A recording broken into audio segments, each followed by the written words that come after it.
Everybody, we are lit, we live, we here, back with another episode of the 623 podcast, a podcast about waking up to new ways of thinking about fighting games. Of course, I am ATL Riot, joined here by Nicholas the God. How's it going, Nick? Yo, what's up? Okay, Sari. And we're just coming off of our first podcast, which if you haven't already tuned into that episode, you can find it on our 623 SoundCloud and Basement X Gaming accounts YouTube channel as well, where we talked about the comeback game plans or mindset. Right, but today we're going to be talking about the opposite spectrum, really with battling complacency, which essentially is, of course, as I mentioned, the opposite of the comeback mindset, where you're keeping your lead, essentially.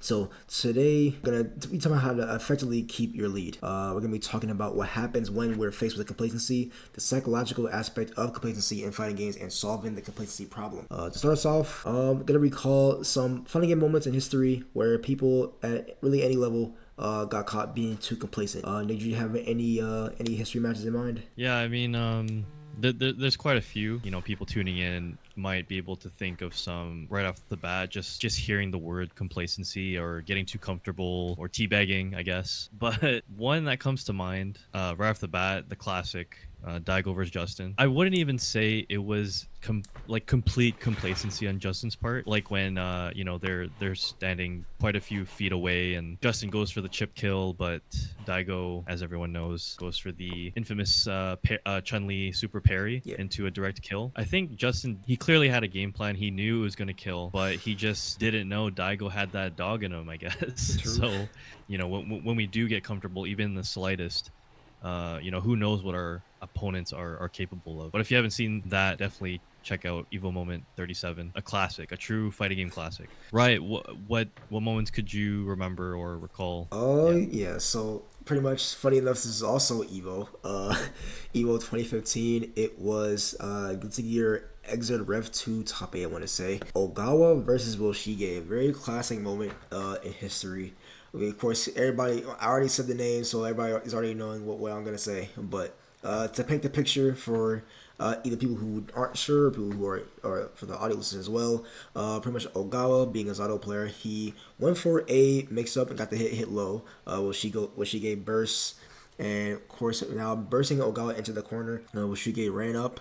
And with punished, I think it was Nobiru, I want to say that move was, with far slash, and then confirmed with double super to win the round. Now, of course, this is the second round, and Ogawa was up, so now we're going into round 3. But for some odd reason, Woshige thought the game was over and took the set over Ogawa. So he stood up, celebrated, and it was like a joyous, peaceful celebration too. Like, bro was just like really, really in it, really passionate, and then turns around and is like, wait a minute, and then sprints back to the setup. Ogawa was not having any of it. Immediately around start 2H, goes for a fat combo. I want to say it was like 70%, and then goes for a mix-up after that, and then gets the kill. So basically, Woshige celebrates too early and gets punished by getting 2 touched. He immediately fell on the table and just had no words. I mean, he was laughing. He seemed pretty happy, but it is a moment where you look back and you laugh, but in the moment he's probably just like, damn, I really just did that. Another moment that comes to mind is, funnily enough, same scenario, which is funny. It happened earlier this year, Comeback in 2024. Sorry I had to bring it up again, but it happened, so you gotta hold that. Killer Kobe versus Monarch in Blaze Blue Central Fiction top 8. Of course, it was a very close set. Killer Kobe definitely squeezed out a win in game 2 to bring it to 1-1. Of course, I want to say this is winner's semis, I think. And then once again, game 3 had the game winning combo and popped off a little bit too early, but not only that, but popped off a little bit too hard. Drops their stick, and the stick hits the RC macro on the super, that which would have been the game-winning combo. And before the camera cuts away, you can literally see the RC animation play out, and it was just funny. I think the commentator even called it out too. But they both dared each other up. Killer Kobe got up, celebrated. Monarch stood up and looked back at the screen and said, "Wait a minute, I'm not dead. I'm gonna." He did one of those things. He hit the controller and he didn't even sit down. He just killed him. That's crazy. He didn't even sit down. He just killed him. So yeah, those are 2 moves that come to mind when it comes to now. Granted, those aren't the when it comes to complacency, right? Those aren't specific to complacency itself, but more so of not being locked or, because granted, we said complacency a few times, but I think there are a few more avenues that can play in effect when it comes to keeping your lead and be able to secure a win. I guess with that being said, Nick, would you like to take care of what exactly is complacency? We've said it quite a few times already within this episode, but for people who don't understand what it means, you want to elaborate on what exactly in hindsight does it mean? Yeah, sorry. I want to bring up Oh, one more moment because I feel like OG Street Fighter players will remember this whenever the topic of complacency comes up.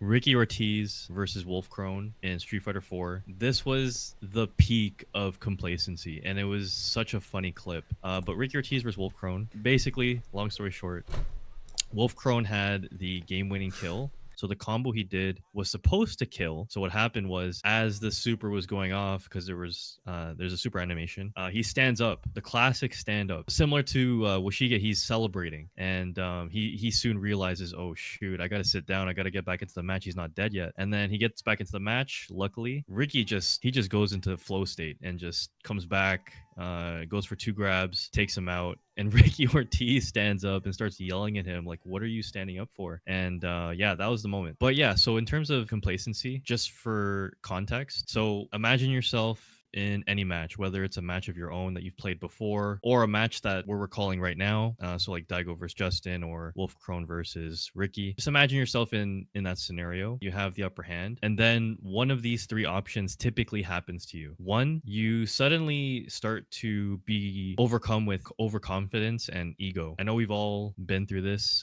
We become untamable in some cases. We have the upper hand, we have so much health, we have so much bar, and we know success is right around the corner. At these peak moments, players are often committing to extremely high risk actions, to flaunt, show off, to teabag. We all know those players who love to teabag when they're up. So that's one scenario, being overcome with confidence and ego. Second one, some people become a little bit too relaxed, quite sluggish, and they start to act with no real intentions, and you start to form patterns in your gameplay. And with these 2 points in mind, I want to bring up an example that not a lot of people know, but it's been going on through history. What better example to bring up than the Roman Empire? I don't know if everyone knows about the Roman Empire and what significance it has, but basically, long story short, I don't want to go into a long rant, but Roman Empire reigned for hundreds of years, but they got way too complacent. They thought they were invincible. They started to prioritize wealth, power, and luxury, which attracted outside forces. They wanted in on these luxuries too. They totally thought that their past achievements were enough, and they came to a point where like they stopped innovating. And in the end,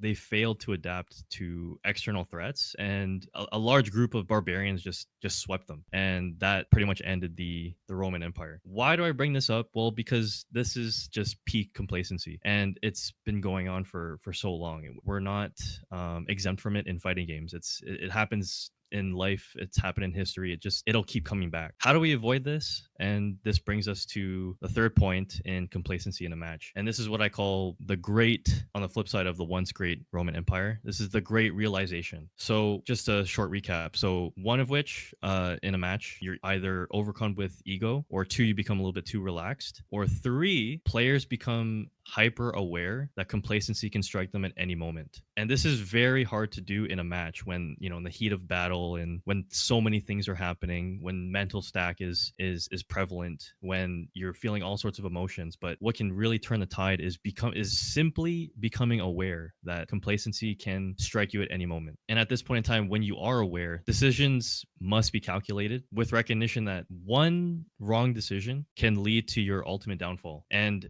similar to the moments that we've recalled previously, all it took was just one moment, and we've emphasized this in the previous podcast. All it takes is one, and not to be scared of complacency, but to embrace the idea that it can come about, but you take your stand and you start thinking about ways to overcome it in the moment. Very hard to do, but it starts with awareness. Right, did you have anything to mention off these points? I will say, just a side point, like I mentioned earlier, like complacency is part of it, but dealing with situations like these, on one hand, yeah, complacency could be a reason as to why someone might not be able to secure a win, secure a round, secure a game.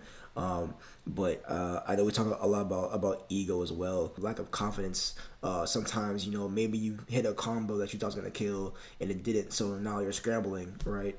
Or now you drop the combo, they're like at 5% life, and you're up and you're just like afraid. But I keep bringing home this fact that it's just the experience is going to take you far, right? So putting yourself in that scenario is going to be something that's going to help you kind of still be able to maintain your mental in that scenario where you have your opponent almost dead to rights, rather than you just kind of playing sluggish because you're afraid that you didn't get the kill, or so now you gotta like feel like you're gonna scramble. But it's like, honestly, you don't really have to.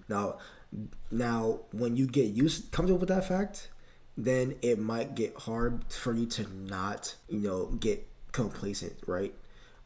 You might start hanging back, chilling. When it's like, we're not saying to kind of just sit back in the corner and wait for their opponent to come to you, but maybe hold your ground a little bit more, right? Maybe just stand still and not let them into a zone or into a bubble, right? So little things like that can help you go a long way when you're trying to secure the life lead, right? Because that's really all what this is about. Last week it was trying to at least close the gap, right? But now it's widening it essentially. That's kind of really all I want to really just hone in, especially from the standpoint of the Romans. They just thought they were up. They're up, so we can just chill, right? But that's more reason to go harder, really. Kind of having that hunger, having that passion. I think that's gonna really stand out more when you're trying to secure not even just like a life lead or anything like that, even like a skill gap, right? Trying to catch up in skill. But yeah, that's really all I have to say about the matter. Yeah, no, I like what you said about, and we said this before too. You said put yourself in that situation, and this goes back to a previous point we made in the first episode, where people who want to get better at the comeback game plan, get better at comebacks, is to drill it. Hence, putting yourself in that situation, and it works the same way here too. Put yourself in a situation where your opponent has nothing and you have everything, and record yourself in those matches. See how you react. See how you do in those situations. It may seem like you have the upper hand and it's unfair, but really it's a true test. Like how effective can you keep that advantage? In combat sports, we specifically put ourselves in bad positions, but we also purposely put ourselves in good positions. Can you hold those good positions? Can you get out of those bad positions? These are all things that are imperative to the fight. And it's not just about putting yourself in a good position or a bad one. It's to really be ready for when you're actually put in those situations in a tournament match, in at Evo, at whatever tournament. I'm grateful you brought up that point of putting yourself in those situations. Yeah.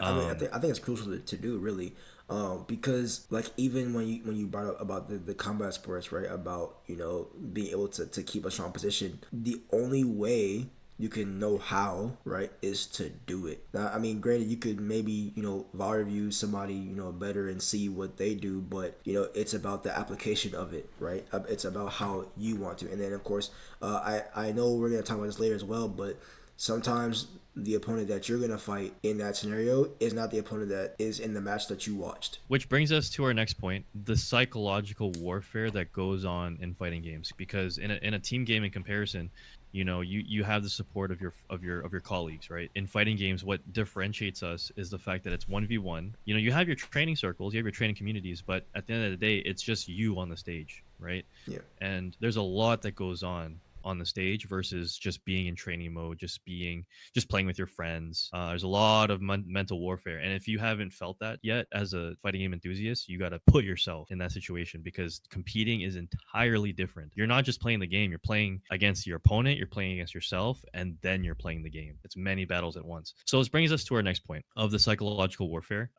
So think back to, and I invite people to think back to any situation where complacency was at hand. So in this case, maybe think back to Daigo versus Justin. When we repeatedly experience success in similar situations, so for example, like, Ken versus Chun-Li, maybe Justin has often killed the opposite character in this particular situation. He just chip killed them with the super. And he's used to that.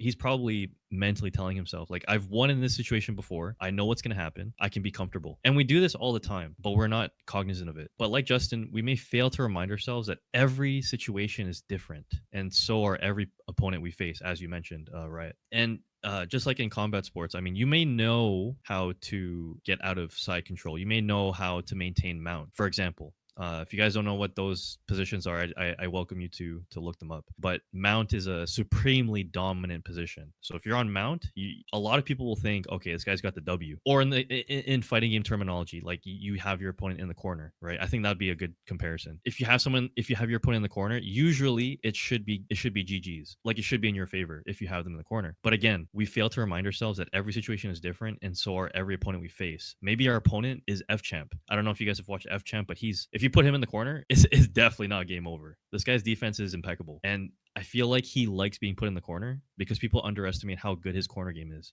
Just watch any of his Dulcin matches. You guys just got to watch it. But with that being said, you don't know if your opponent, you don't know how good they are. You don't know how skilled they are. You don't know how disciplined they are. Give everyone their respect and don't just let up in a potentially unforgiving situation. And once again, every situation is different. Would you say anything about that, Riot? Not specifically, but I did have a funny bit to say about the corners scenario actually, because I always tell actual players that I coach, mostly because obviously him being a zoner, you really don't want to have your back in the corner because that's usually where he doesn't have a lot of good buttons to match out with, right? Besides like 2K and maybe 5K depending on the matchup.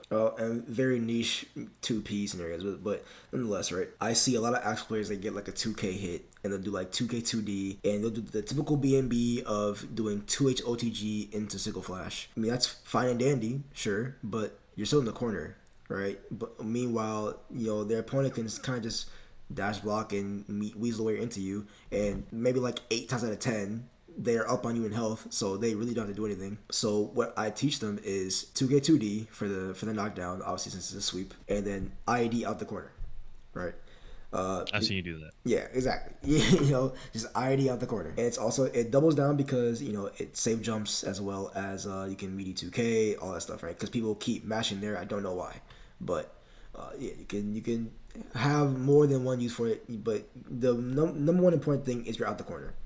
But what I also tell them is if you're comfortable and you're actually good at, playing against your opponent, you can just chill in the corner. Like, a lot of times, I'll get the OTG, right? And I'll just chill in the corner because I am absurdly confident that they're not going to do anything to me.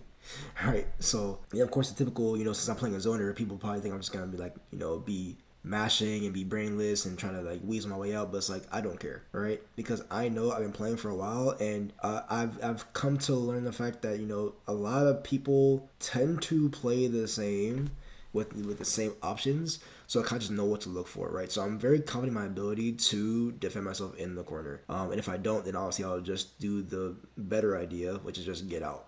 So I just think it was funny the fact that you brought up Elf Champ kind of just welcoming their opponent into the corner, because I sometimes do the same thing, because a lot of times I'm just not really afraid. But yeah, that's really all I wanted to say about that fact. I want to bring up F Champ again because if people tuning in don't understand how he plays and how good he is in the corner, as a fighting game enthusiast, you definitely should see his corner game. It challenges the traditional idea of don't put yourself in the corner, which is what a lot of fighting games or a lot of fighting game players will teach you. But again, he welcomes that disadvantage because it, on the mental side, it welcomes overconfidence, and I think he does an excellent job of taking advantage of his opponent and their overconfidence when they have him in the corner. But next, I want to talk about on the topic of being comfortable. The more often we experience the comfort of victory, so whether you've won a lot of casual matches, or you're winning against your friends a lot, or you're winning a lot of matches in floor 10 and Guilty Gear Strive, the more we crave it, and it feels good. This craving, though, as a result, can easily make us prioritize that comfort feeling, and that's what's dangerous, because then we resort to craving victory instead of the feelings needed to maintain it. And circling back to the Romans, I mean, the more we crave luxury, the more we crave victory, the more we crave our past accolades, I mean, we're not going to get anywhere.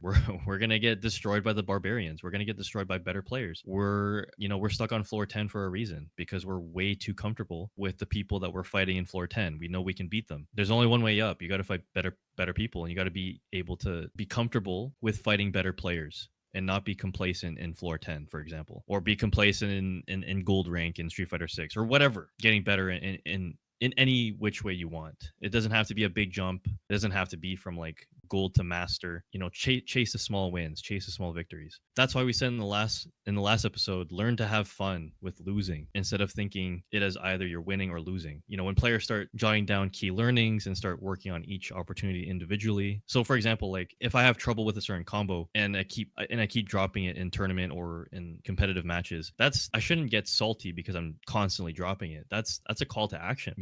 That's a call to action to evaluate, okay, why am I messing up this combo? I can hit it in training mode, but I can't hit it in tournament. There has to be a reason why. Is it me? Is it the game? Is it my controller? It could be a variety of reasons, but at the end of the day, we shouldn't get stuck on the idea that we can't, like, something's impossible or we can't do something. Just because you're losing doesn't mean that's the end of the world. But again, when we start jotting down key learnings and start working on each opportunity individually while dismissing the thought of losing or being a loser or whatever negative thoughts come up, people will start to notice a difference in their journey to becoming a better fighting game player over time. One other thing that, again, not a lot of people talk about, because we'd rather practice our combos, practice our movement, talk about character matchups, blah blah blah. There's a huge neurological aspect to fighting games too, as we mentioned before. You're not just fighting the other person, you're fighting yourself. In a way, in regards to fighting yourself, you're fighting the dopamine that comes forth during these moments. So dopamine surges, for context, these are moments where we're close to succeeding. Think back to like Daigo versus Justin. You're really close to killing Daigo. All you need to do is chip him out. All you need to do is just poke out a normal and he's dead. But during these moments where you can smell success, these moments where we're close to succeeding, dopamine can interfere with the fight at hand. And here's how. Sorry, for additional context, dopamine's like the candy in your brain. So when you're close to succeeding, your brain will give you some candy, some dopamine. But getting candy too early, too prematurely, can again interfere with the fight at hand. The candy will make you fat and slow, and someone will come back and dominate you. But with respect to dopamine, while the brain can easily become overconfident, as we've mentioned, it can also be trained to maintain discipline. But it starts with players like engaging in like deep self-analysis and introspection and constantly reminding themselves that there's still risks, there's still danger ahead. And again, circling back, in the case of Daigo versus Justin, if only Justin knew, there's still danger ahead. Daigo still has the ability to parry his entire super, although he probably didn't know. Maybe he did know. I'm not too sure. If he did know, then we got to remind ourselves there's still danger ahead. There's still the possibility of losing. We need to consider all these risk factors when in a match. But dopamine, which again can strike anyone really, can make us blind to these threats. Discipline and understanding how to form discipline in fighting games will help us stay alert and prepared. Do you have anything to say about that, Riot, or pretty much self-explanatory? Oh yeah, self-explanatory. But mostly the discipline part. When we are competing for really anything for a while, having that discipline to kind of be able to, when I'm competing, a lot of the time I strive for consistency. So I know we talk about a lot of not worrying so much about the winning or losing, because the losing is gonna happen eventually. Everybody loses at some point, but it's what you do with it, right? And winning is just gonna be the side effect of you taking those losses and learning from them, right? But with that, you also learn to be consistent in exactly what you're learning to get better at, as well as different game plans, whether it's tag combos, or even like in today's topic, right, be able to maintain that lead, maintain that health threshold. So being able to take that discipline and dedication to be consistent in keeping that game plan stagnant in a sense, to be able to still fulfill the win, right, and secure the round or the game. So I think that's an important point. It was really good for you to drive home. Yeah, I feel like discipline will be an entirely different. It can be a segment, and it's like its own segment. Discipline in fighting games. Yeah. That could be an entire podcast. But we'll save that for later. The next thing I want to talk about was, and I've been dying to talk about this ever since we decided to talk about complacency in fighting games. But I want to talk about fixed mindset versus growth mindset. And The reason why I want to talk about this is because, you know, as in playing fighting games for so long, these are the only two mindsets you really encounter. There is no in between. It's either your training partner is fixed or they have a growth mindset. With that being said, just to explain what fixed mindset is versus growth mindset. For fixed, think of it as, you know, the player who thinks everything they're doing is right. They think they've reached their full potential. They have a tendency to avoid challenges. They're scared of failure and they give up extremely easily. Like at the sight of supreme disadvantage, they just hang up the towel. But I wanted to share a story. Basically, I used to have this old training partner. I'm not going to say their name, but he still pisses me off to this day. And the reason why is because whenever I see them play, or even just talking to them, whenever they're in a really bad scenario in any game, they automatically deem it as a loss. And it's so annoying because, like, if we're playing like a team game, or, you know, if I'm watching them play a single player game, like, dude, it's not over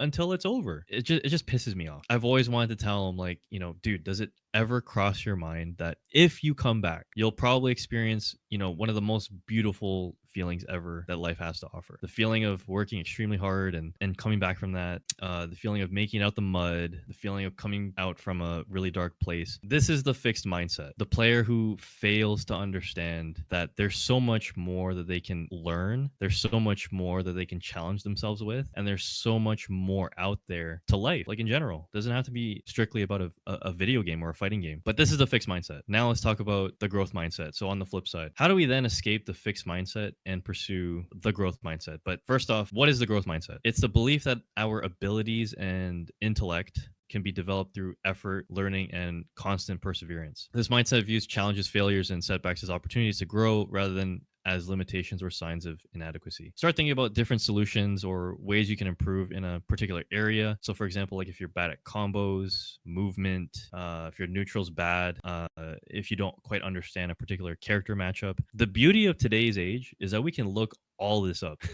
Whether it's a forum, a Discord, or a YouTube video, the information is there. We just have to seek it out. And what's part of the growth mindset is being able to start that initiative of telling yourself, okay, I'm bad at this, therefore I must figure out how to get better at it. Therefore, I must understand what resources do I have to look up in order to get better? What do I need to do to get better? So on and so forth. Just continuously think about your own development, how you can develop, how you can maintain this developmental stage. Talent and intelligence are not fixed. We can constantly learn about new things. And one thing I want to share was in a book that I started reading. It's called Mastery by Robert Greene, who also wrote 48 Laws of Power, which is also another great book. He mentions that Einstein and Mozart, one of, you know, some of the two of the geniuses of our of mankind, they had to spend many years, 10 plus years to be exact, to actually craft their first big invention or symphony. With that said, everyone has to work hard. No one is exempt from not working hard. Push through difficult times instead of giving up when the situation may seem impossible, and stick to that. It's easier said than done, but Ryan, I spoke a lot there. Did you have anything to say about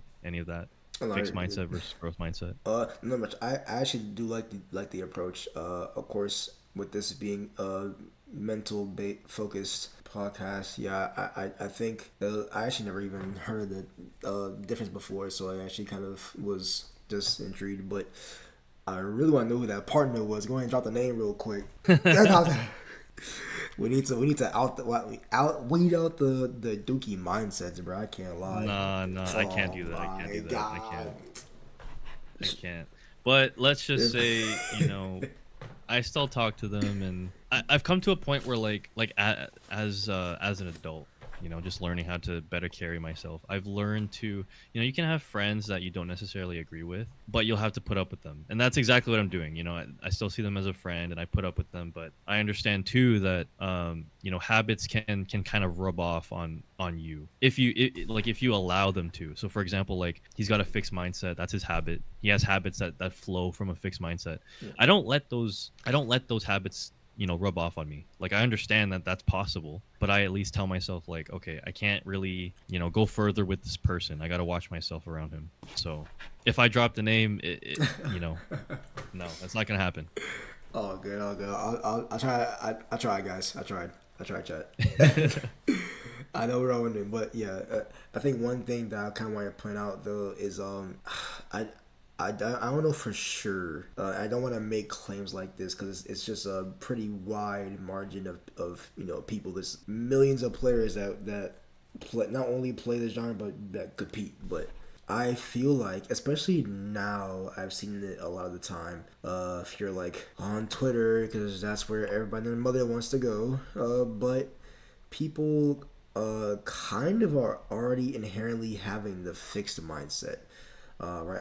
I think that's I think even the biggest things when it comes to some of these region wars, if that's what you want to call it, how people kind of just like gas up and glaze, other regions like Japan, even some that aren't really talked about that often, like EMEA, EU as well.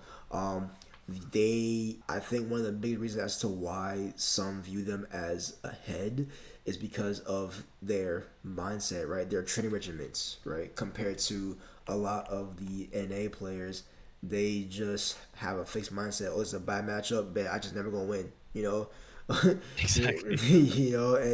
You can say I'm wrong, but you can't. So that's a funny thing. But yeah, so I think it goes deeper than that. I think people just already coming into not the genre but just life. They just have the fixed mindset, right? They just think this is how it is. This is gonna be, right? And granted, I'm the same way. I mean, not for fighting games, but there are a lot of things where I kind of just accept it for how it is. I don't really see a point, or I don't feel like wasting energy and trying to change it. Granted, sometimes that's not good. Other times, it's legitimately like you can't fix it. But something as like small as like you know a bad matchup, or even like we talked about how last week talking about some bad moves being deemed as already bad when you just don't know how to use it. Right? You can't write it off as like a waste of time.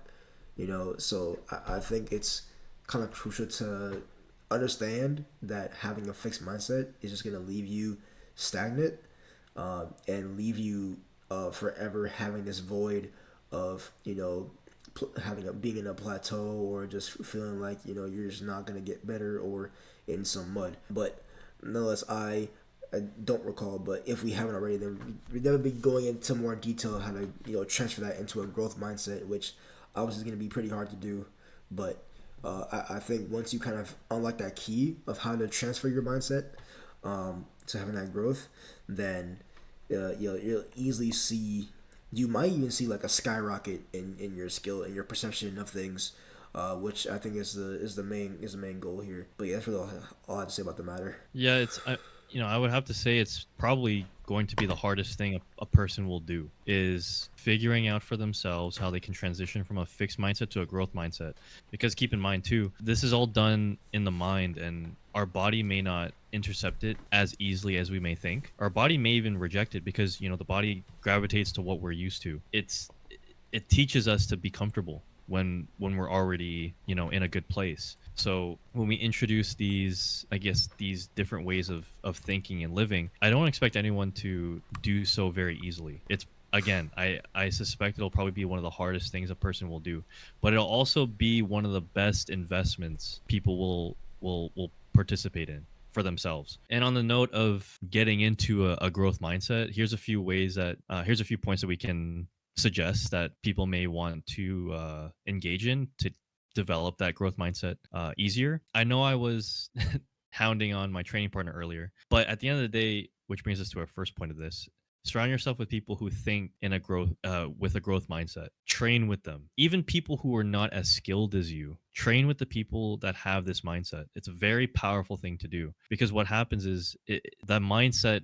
not only maintains itself within that circle, the habits that they bestow on themselves and other people will rub off on you as well. And it'll help you maintain that growth mindset. Engage in activities you are naturally interested in, which may help you develop this skill of perseverance and this growth mindset. For me, it was, going to the gym, Brazilian Jiu Jitsu, both of which are things I hate doing. I really do. But at the end of the day, I see its benefits, and I understand that I can develop discipline from engaging in these activities. Have I grown to like it? Sure, but I still hate it every now and then. But I know that it helps develop discipline for me. So whatever that hobby is, or that skill is that helps you develop that perseverance, engage in it more. so it can help you bring you to a better place. I know I brought up 2 books earlier, but that also brings me to my point here. Read more books. People don't understand the amount of resources we have outside of, YouTube, ChatGPT, blah blah blah. There's still a lot of books out there that can educate us more than a YouTube video. Educate yourself on the things that you suffer from. And lastly, be open to challenges. There's so many people out there who will refuse a challenge. For what reason? I'm not sure. But it's only through challenges that we can ascend these plateaus that Riot was talking about earlier. It'll also start the process by just engaging in small or large tasks that will help your mental or physical growth in just about anything. At this point, we're not even talking about video games. We're talking about this can be applied to anything really. But on the subject of fighting games, participate in that tournament, challenge that one player, do that first to 10. Ask someone for help or a VOD review. Challenge yourself against similar skilled opponents and see how you do. Maybe they're not so similar skilled after all. Maybe they're better than you now. You won't know until you fight them. Just because you can see them play doesn't mean if you can. Doesn't necessitate the idea that you can beat them. Challenge people who are lesser skilled or just as skilled or more skilled than you. Take that challenge. That's all I had for this point. But Riot, if you had anything to extend off that. Not much. Yeah, yeah. Again, you pretty much covered everything that was that really needed to be said. I don't really have that much different to add. I guess on that note, we did have one last point. We are trying to wrap up a little bit earlier because we realized the last episode was quite long, so I want to make sure that we try and wrap things up like maybe like before an hour would be great. But we're trying. We're still learning. Yep, doing pretty bad right now. We're going for that. No, like, We're doing bad. no, we got 3 minutes to an hour. Okay. It's So the last fine. point. I'll cut out a lot of points and make it less than an hour. But this brings us to our last point. We've talked about complacency. We've talked about getting comfortable. We've talked about many bad things that can happen if you're too comfortable or too complacent or anything of the sort. How do we then break free from complacency in fighting games or anything really? As we mentioned before, it starts with self-awareness. A lot of people are not self-aware. Honestly, it's so sad now that I'm thinking about it because they think they're doing everything right, but they don't understand everything wrong is happening to them and they're doing it to themselves. That's so sad to think about. Like for example, someone's hurting themselves and you're telling them that they're hurting themselves, but they just refuse to acknowledge it. Like they refuse to acknowledge that they have these deep cuts on their back and you're telling them that, but they don't want to believe you. They don't want to listen to you. But dude, you're like bleeding out of your back. Like you got to do something. So self-awareness. Recognizing complacency often requires deep self-examination. Things you can do, like you can probably start journaling. If you make a mistake, write it down. I messed up this combo. I dropped this combo 3 times. I messed up my movement pattern. I have no idea how to fight this matchup. My corner game is garbage. This player kept blocking me. My mix-ups weren't working. There's always going to be a problem, but it always starts with writing that problem down. That's the first step. That's always going to be the first step. Second thing is goal setting. Small or big, doesn't matter. I would say if anyone's trying to break this cycle, start with small goals. Maybe if you're, I think ranked is good in goal setting. It's quite tangible. If you're like gold 2 in Street Fighter 6, try and get to gold 3. See what it took to get to gold 3, for example. But constantly set goals, small or big, to reignite your motivation in fighting games. Third thing, external feedback. Look for people to help you out. Look for coaches, go to Discords, ask people for help. But on the topic of feedback, also look for feedback yourself. Like if you're practicing something and you're messing it up, look for those small nuances in order to improve. So for example, like if I'm practicing a combo and I keep dropping it, try something new every time, or start noticing the small improvements you're making each day. These giving yourself feedback is critical. Next thing, and on the topic of small goals, celebrate small wins. You don't have to win Evo to give yourself a pat on the back. You can reward yourself for hitting small milestones. Recognizing progress in any which way can help build motivation and build momentum. I think this is, so the next one, this is important for me at least. Create accountability. So share goals with a friend, coach, or mentor, and schedule regular check-ins. Knowing someone else is watching your progress motivates. motivates you to stay on track. So one thing I did when I was training in fighting games, I would always tell people or my training partners, like, this is what I'm going to do. This is what I'm focusing on. This is what I'd like to improve on. And I tell them, and they would look out for it in my matches. And if they spotted something positive or negative, they would tell me. This is such a great way to keep that fire going, keep that motivation up, but also keep yourself accountable because, if you tell yourself, okay, I'm going to work on my defense, but you do nothing to work on your defense, what are you doing? Keep yourself accountable. If you say you're going to do something, do it. This is a really important one for me too. Embracing discomfort. And I know we've talked about this in the first pod, getting used to losing, but turning it into like not seeing it as losing, but seeing it as learning. It's a very valuable skill, not just in fighting games. Intentionally put yourself in situations where you feel challenged.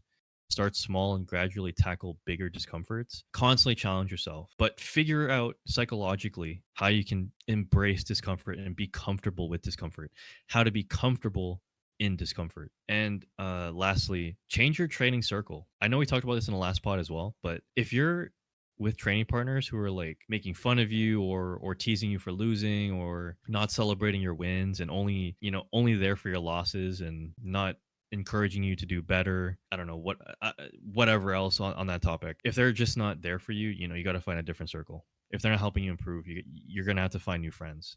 Being around motivated people inspires you to manage your energy and mindset. So if you're not experiencing this, again, change your circle, find new friends, find new training partners, join a Discord, join a Reddit, join a subreddit. Look for people with a growth mindset. That was a lot, but Ryan, did you have anything to talk about regarding any of those topics? So self-awareness, goal setting, feedback, small wins, etc. Yeah. I actually forgot. I wanted to talk about the awareness part in the last segment over the fixed versus growth mindset. Yeah, I think with any problem, the first step is always recognizing that you have one, right? Recognizing that you have that fixed mindset, recognizing that you have a pretty poor training regimen. I think that's going to be the first step, and kind of just accepting that that's the reality of where where your mind is, and then being able to start planning on how you want to go about fixing it and whatever remedies you need to do to get rid of it. So of course that would be, like you said, doing the goal setting, feedback, small win stuff, as well as I want to actually emphasize the training circle one, especially because I mentioned earlier that a lot of players have that fixed mindset. But with that also, I of course you obviously know better than me, but from the stories I hear as well, I mean it's just different now in terms of how players grind and the average, like the average amount of dedication and passion when it comes to actually wanting to improve. You don't see a lot of exhibition sets. You don't see a lot of even players doing like a first to 30, 50, 100. I know Lappers a few weeks ago was saying the same thing. Like a lot of players are just essentially boring. They don't want to grind. They don't want to do a first 100. They're just weak. Do a first of 3 and then rage quit. Do a one and done. Back out. Like there's not a lot of players who are willing to do. Now, granted, I wouldn't want to do a set like that personally. I can settle for just doing like a first to 10, maybe like 13, 15. And that'll be enough info for me, because I just think anything longer, really anything longer, like a first to 7, depending on who you're fighting, I just think there's not a lot of info that could be given. But it's all personal at the end of the day. I know he was fighting, I think it was May Jumpy and Nago. And they played the full first 100. There were a bit of technical issues, but she still came back and still ran the set. So things like that. That's she's gonna go far if she has that mentality, right? And granted, it was like I don't even remember. I don't remember if she took a single game, but even players in the first to 5, like they'll be demoralized getting 5-0. It's a different. It requires a different breed to even be willing to go even more than 5, right? Having that training circle and being willing to put yourself in the ringer while trying to effectively learn strategies, how to actually move around with your character, learn the matchup, how does your character play neutral, basically being beast, things of that nature, right? It just comes down to wanting to have that that growth mindset, that drive. So and I think that's just something that's just missing entirely. But lastly, I also wanted to point out the small the small wins feature, right? I don't know why Absolute had this random idea to just think of this when I hit my first rejump in DBFZ and I legit just ran around my kitchen. It's just like. Cause it's like, bro, I don't care what anybody says, bro. Like, I don't know why it's just like unnecessarily hard, bro.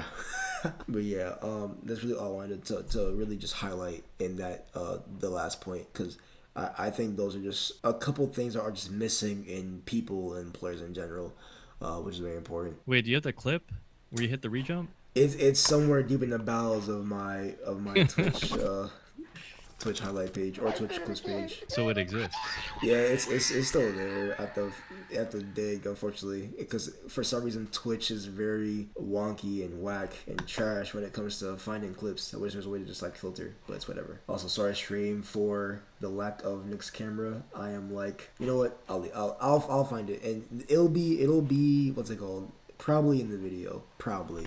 I'll find it. And there was one person said something along the lines of like, they said there's not a lot of like resources for new players, and I just had to just like flinch so hard. What are you talking about?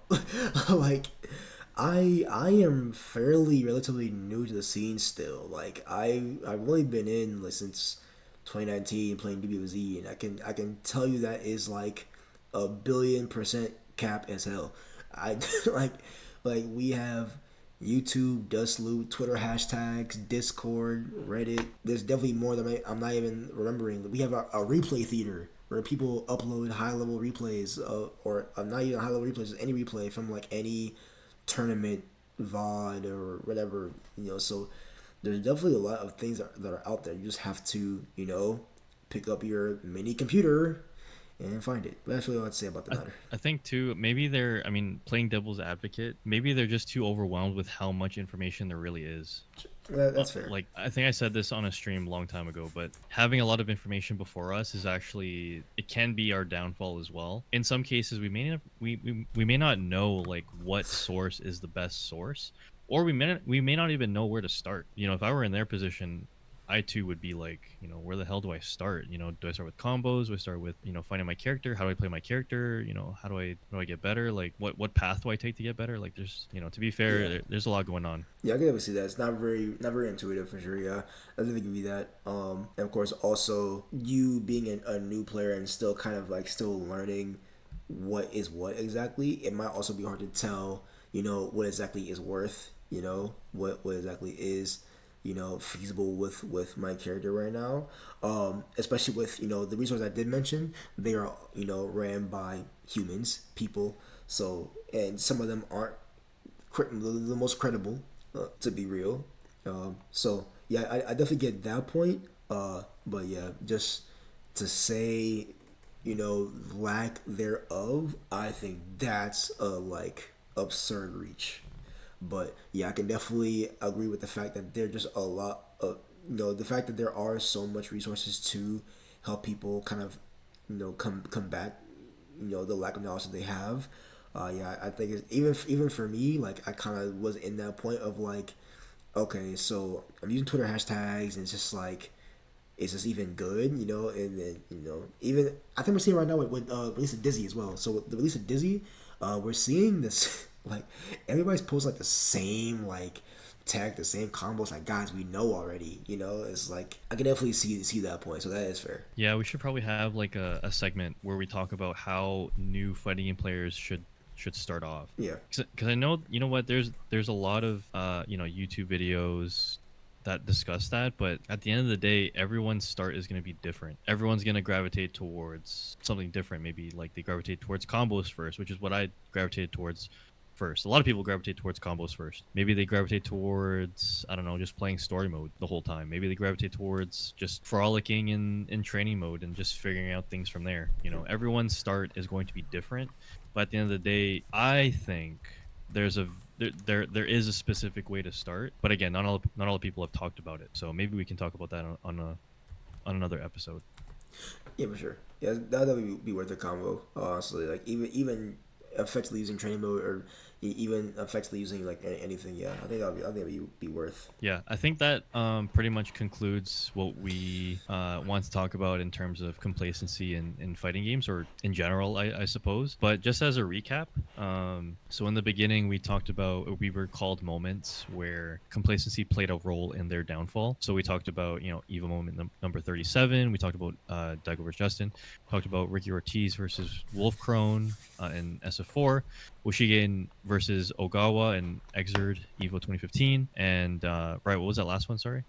It was Killer Kobe and Monarch. So we brought up those moments to help provide imagery behind what we mean by complacency. Then we moved on to talking about what complacency is in a match and in fighting games. We talked about people being overcome with overconfidence, ego, being a bit too relaxed. And on the flip side, the good players will become aware that complacency can strike them at any moment, and that one wrong decision, which may seem like a minor discrepancy, can snowball into much larger problems. So we can't take light to wrong decisions we make.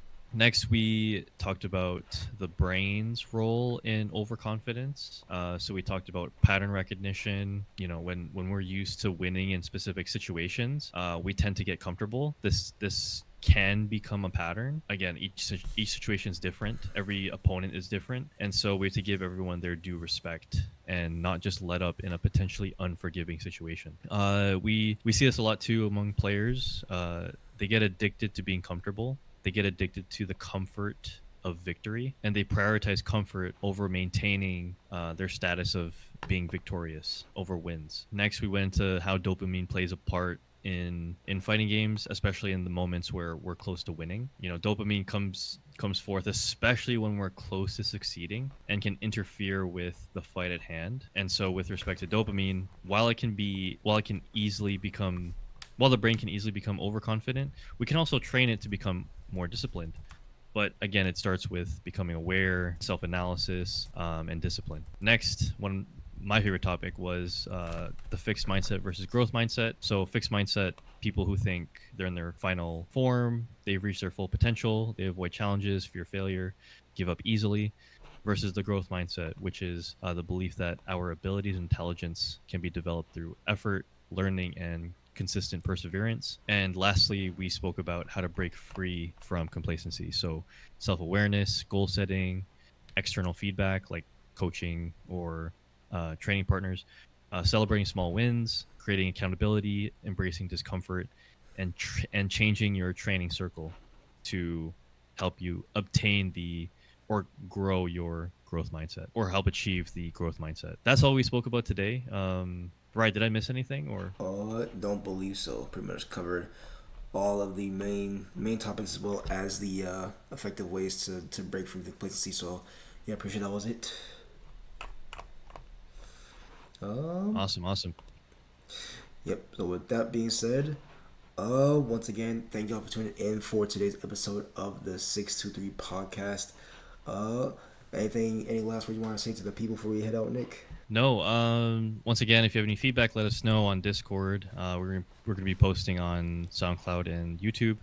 If you'd like to hear us talk about a specific topic next, let us know. But yeah, we're hopefully going to do this once a week. Hopefully, we'll see. But stay tuned on Discord, and we'll stay connected. Yes, sir. That being said, thanks all again. Oh, yep. Yes, it is apps. Yep. With that being said, once again, thank you for tuning in. Hit that exclamation point 623 to get a direct link to our SoundCloud and YouTube. These will be out relatively soon, as soon as I get the footage out. But yeah, I believe that's all it for me. Any feedback, you can hit either me or Nick up on our socials. And yeah, with that being said, we are out.